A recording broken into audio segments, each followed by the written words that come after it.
Good morning आप सभी को। मैं राजन कुमार मुजफ्फरपुर से आप सबका स्वागत करता हूं और आज के इस वीडियो में हम लोग बहुत ही सुंदर टॉपिक पढ़ने जा रहे हैं। इंग्लिश के एक ऐसा टॉपिक जिसमें हमेशा से सभी विद्यार्थियों को परेशानी रहा है।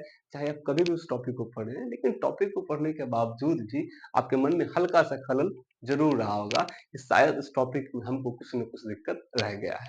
तो आज के इस क्लास में हम लोग क्लास 12th के बच्चों के लिए स्पेशल एक टॉपिक लेकर के आए हैं और टॉपिक का नाम है पार्ट्स ऑफ स्पीच। जी हाँ, आज के इस टॉपिक में हम लोग बात करेंगे पार्ट्स ऑफ स्पीच और लास्ट तक इस वीडियो को आप देखिएगा और लास्ट तक देखने के बाद आप खुद में यकीन कीजिएगा कि पार्ट्स ऑफ स्पीच अगर पढ़ा जाता है तो ऐसे पढ़ा जाता है जैसे कि राजन सर ने पढ़ाया है। तो चलिए हम बात को स्टार्ट करते हैं, पार्ट्स ऑफ स्पीच पढ़ना स्टार्ट करते हैं। एक बात मैं आप सबको ध्यान दिलाना चाहता हूँ, इस बात पे थोड़ा नोटिस कराना चाहता हूँ कि मैं इस पार्ट्स ऑफ स्पीच में सिर्फ आपको ये सिखाऊंगा कि पूरे इंग्लिश में किसी पैराग्राफ में, किसी पोयम में या फिर किसी स्टोरी में किसी चीज को हम देखें तो उसमें से चीजों को हम कैसे सेलेक्ट कर सके, कैसे हम जान सके कि नाउन कौन है, प्रोनाउन कौन है, एडजेक्टिव कौन है। और आप लास्ट तक इस वीडियो को देखिएगा और खुद में आप यकीन कर लीजिएगा कि पार्ट्स ऑफ स्पीच का सही मायने में क्या यूज है। बहुत बार तो हम ऐसे भी देखें कि पार्ट्स ऑफ स्पीच बच्चा पढ़ता है और टीचर जो पढ़ाते हैं उनका मेन मकसद होता है कि बच्चा को डिफिनेशन याद कराना, जबकि हमारा जो मेन मोटो होगा इसमें डिफिनेशन को याद कराना नहीं होगा। हम आपको तरीका बताएंगे, चीज बताएंगे और बताएंगे रीजन पार्ट्स ऑफ स्पीच को पढ़ा क्यों जाता है और इसका इंग्लिश में यूज क्यों आया है। तो सबसे पहले हम टॉपिक का नाम लेते हैं और टॉपिक क्या है जी हमारा? टॉपिक है हमारा पार्ट्स पार्ट्स ऑफ स्पीच। ये हमारा टॉपिक है। अच्छा, टॉपिक जो हम लिखे हैं, कहीं भी आप देखे होइएगा, कोई भी टीचर को आप देखे होइएगा तो आपको सबसे पहले बताया गया होगा कि पार्ट्स ऑफ स्पीच का डेफिनेशन क्या है। तो वो आपको बताए होंगे all the English words are divided into 8 group according to their words and words that is called that's all are called parts of speech. यही आपको ही पता होगा। हम आपको ये नहीं बताएंगे, हम आपको डेफिनेशन से हटा करके चीजों को ले चलेंगे ऐसे जगह पे जहां पे हम कॉन्सेप्ट को सिर्फ समझेंगे। हम डेफिनेशन को नहीं जानेंगे क्योंकि डेफिनेशन से कुछ नहीं होता है। आपने कभी ऐसा देखा है, कभी जाना है कि कभी 12th में डेफिनेशन पूछा जाता है कि what is parts of speech, what is noun, what is pronoun? कभी आपने सुना है? पॉसिबल ही नहीं है। तो फिर काहे का डेफिनेशन याद करें? हम क्या करेंगे जी? हम कॉन्सेप्ट को समझेंगे, हम चीजों को जानेंगे, क्यों पार्ट्स ऑफ स्पीच पढ़ा जाता है, क्यों इसका जरूरी पड़ा है अंग्रेजी। तो पार्ट्स ऑफ स्पीच को यदि हम देखते हैं, ये हमारा टॉपिक है, तो इसको हम समझने के लिए इसके नाम को थोड़ा सा खंडन करते हैं और नाम का यदि हम खंडन करेंगे तो चीज हल्का फल्का आपको पहले ही समझ में आ जाएगा। चीज क्या है जी? जरा देखिए, स्पीच का मतलब आप सभी विद्यार्थी जानते ही होंगे। स्पीच का मतलब क्या होता है जी? तो स्पीच का मतलब होता है भाषण। ठीक है, हाँ। इसका हिंदी हम निकालेंगे एक एक करके और हिंदी से ही आपको पता चल जाएगा कि क्या मतलब होता है पार्ट्स ऑफ स्पीच का एंड क्यों इसको इंग्लिश में लाया गया है, इस टॉपिक को हम क्यों पढ़ते हैं। तो स्पीच का यदि हम हिंदी निकालते हैं तो आप सबको पता होगा क्या है? भाषण। जी हाँ, भाषण है। अच्छा, दूसरा, अगर हम ऑफ का हिंदी निकालें तो इसका हिंदी क्या होगा? अच्छा, का होगा। बहुत अच्छा, आप जानते हैं का होगा। उसके बाद हम पार्ट्स का हिंदी निकालेंगे और पार्ट्स का हिंदी क्या होता है? अंग होता है। क्या होता है जी? अंग होता है या फिर हिस्सा होता है। मतलब ये कि स्पीच मतलब भाषण, ऑफ मतलब का, पार्ट मतलब अंग।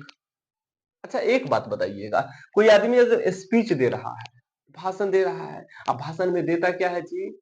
सेंटेंस बोलता है।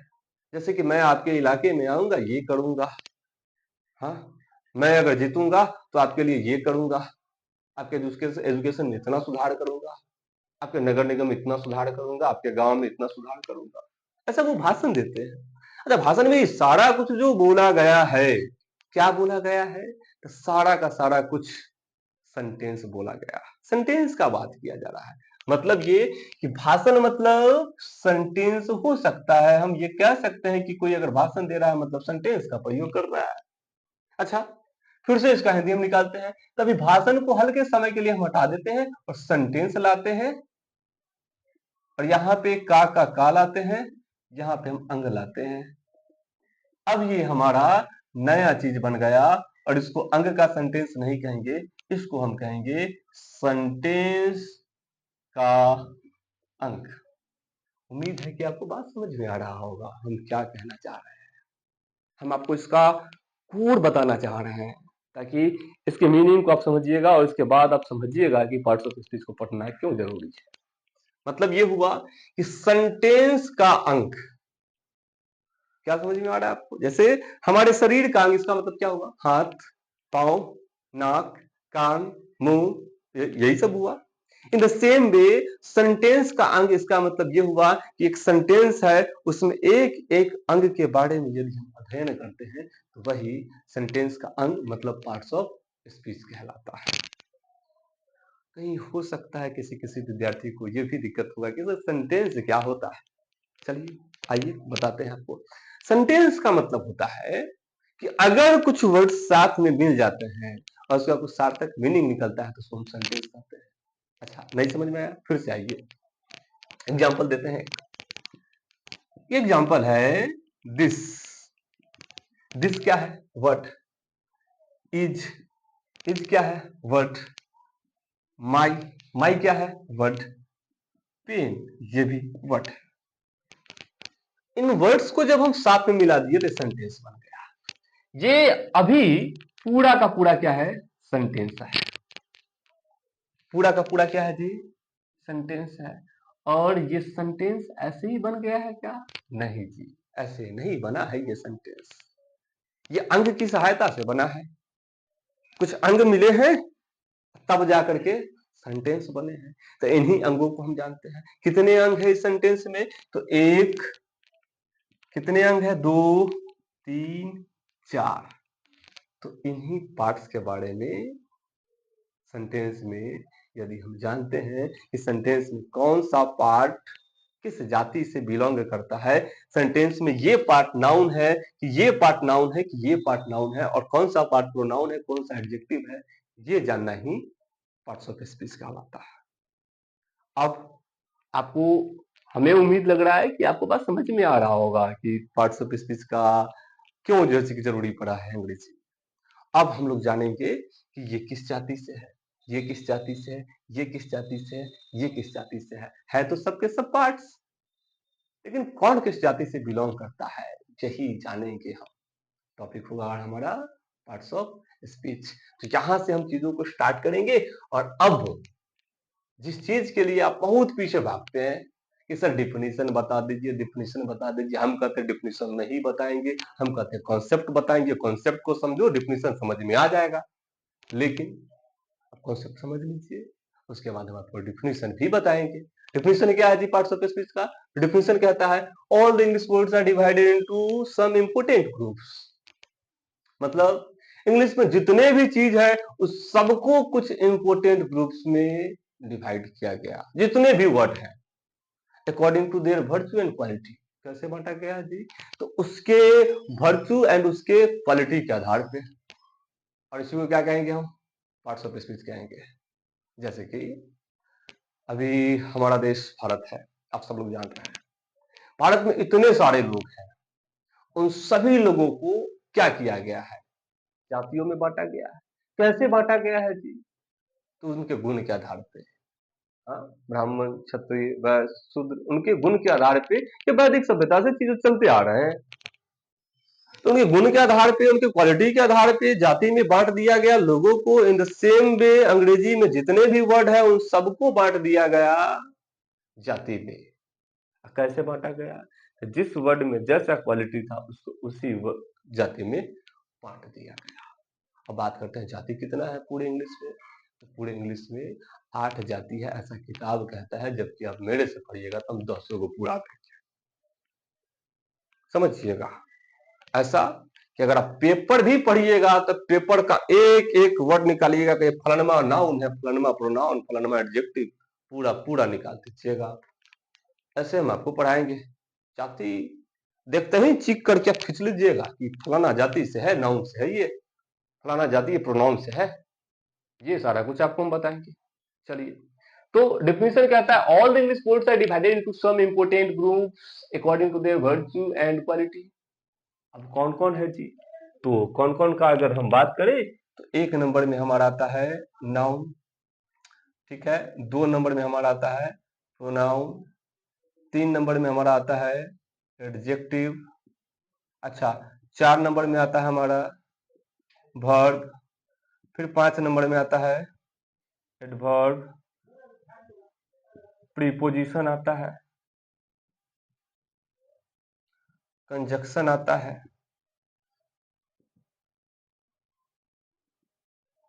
उसके बाद आपका 8 नंबर में आता है इंटरजेक्शन। तो इतना जाति है पूरे इंग्लिश में, इतना जाति, जैसा कि आप देख पा रहे हैं यही जाति।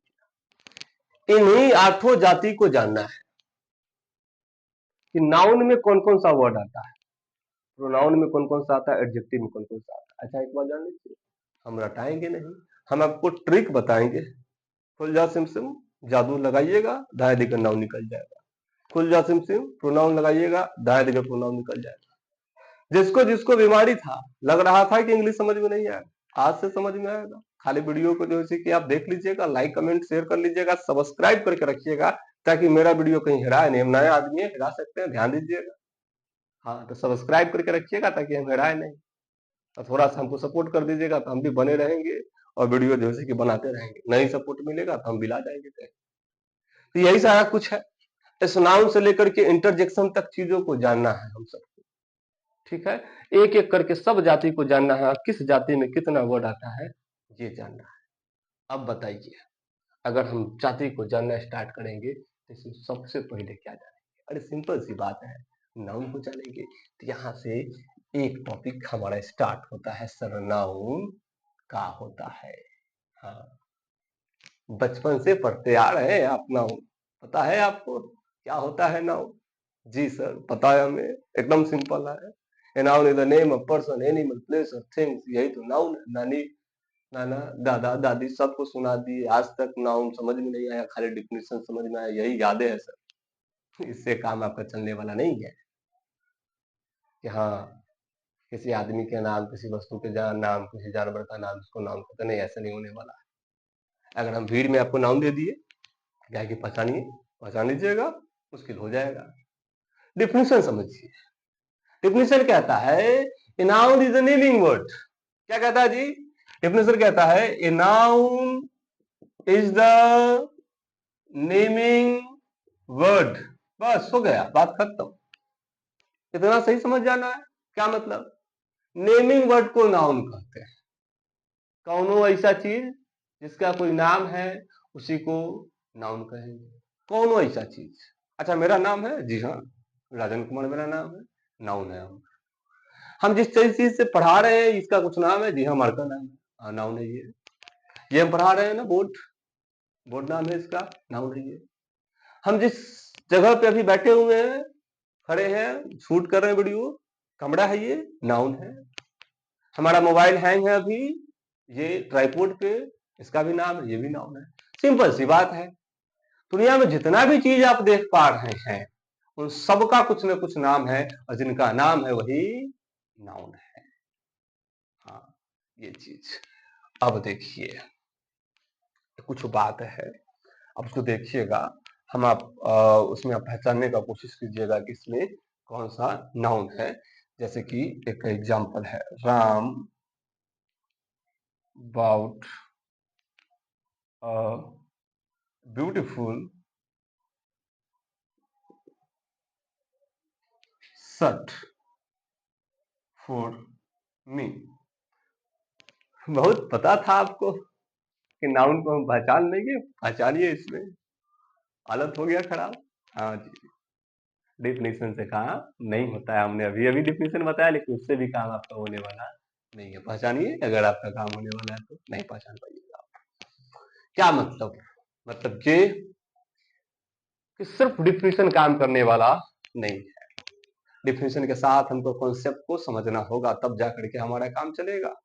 तो कॉन्सेप्ट ये कहता है, नाउन का तो डिफिनेशन आप याद कीजिए ही कीजिए, साथ ही साथ कॉन्सेप्ट याद कीजिए। कॉन्सेप्ट क्या कहता है?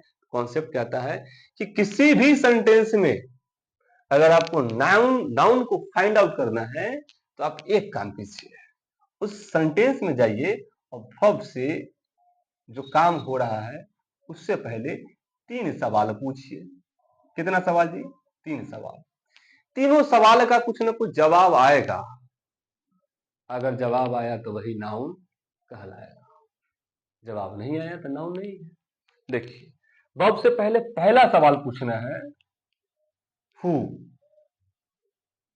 दूसरा हुम, और तीसरा सवाल पूछना है इससे व्हाट।